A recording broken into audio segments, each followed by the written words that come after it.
റിയാദിലെ പൊതുനിരത്തിൽ വാഹനാഭ്യാസം നടത്തിയ 33 വിദ്യാർത്ഥികൾ ഉൾപ്പെടെ 53 പേരെ ട്രാഫിക് പോലീസ് അറസ്റ്റ് ചെയ്തു. സാഹസിക പ്രകടനക്കാരെ കൈയടിച്ച് പ്രോത്സാഹിപ്പിച്ച 144 കാഴ്ചക്കാരെയും പോലീസ് പിടികൂടി. സൗദി അറേബ്യയിലെ പൊതുറോഡുകളിൽ ഗതാഗതം മുടക്കിയും അപകടം ക്ഷണിച്ചുവരുത്തിയും നടക്കുന്ന വാഹനാഭ്യാസം വിദ്യാർത്ഥികൾക്കും യുവാക്കൾക്കും ഹരമാണ്. അതുകൊണ്ടുതന്നെ വാഹനാഭ്യാസം നടത്തുന്നവർക്കെതിരെ കർശന ശിക്ഷാ നടപടികളാണ് പോലീസ് സ്വീകരിക്കുന്നത്. കഴിഞ്ഞ ദിവസം റിയാദിൽ നടന്ന അഭ്യാസ പ്രകടനങ്ങളിൽ 33 ക്യാമ്പസ് വിദ്യാർത്ഥികളടക്കം 53 പേരെയാണ് പിടികൂടിയത്. പ്രകടനം ആർപ്പുവിളികളോടെ കൈയടിച്ച് പ്രോത്സാഹിപ്പിച്ച 143 പേരെയും അറസ്റ്റ് ചെയ്തു. റിയാദിൽ ആദ്യമായാണ് വാഹനാഭ്യാസം കണ്ടുനിന്നവരെ അറസ്റ്റ് ചെയ്യുന്നത്. ഇവരിൽ 84 പേർ വിദ്യാർത്ഥികളാണ്.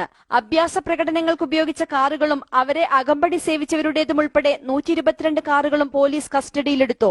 പിടിക്കപ്പെട്ടവരിൽ 3 പേർ ക്രിമിനൽ കേസുകളിൽ പ്രതികളും മറ്റു 3 പേർ വാഹനാപകട കേസുകളിൽ ഉൾപ്പെട്ടവരുമാണ്. അഭ്യാസ പ്രകടനങ്ങളിൽ മരിച്ചവരിലേറെയും നിരപരാധികളായ വഴിയാത്രക്കാരാണ്. അതുകൊണ്ടുതന്നെ രാജ്യത്തെ ഒരു പാതയിലും വാഹനാഭ്യാസ പ്രകടനം നടത്താൻ അനുവദിക്കില്ലെന്നും നിയമലംഘകർക്കെതിരെ കർശന നടപടി സ്വീകരിക്കുമെന്നും ട്രാഫിക് പോലീസ് മുന്നറിയിപ്പ് നൽകി. Reporter Riyadh.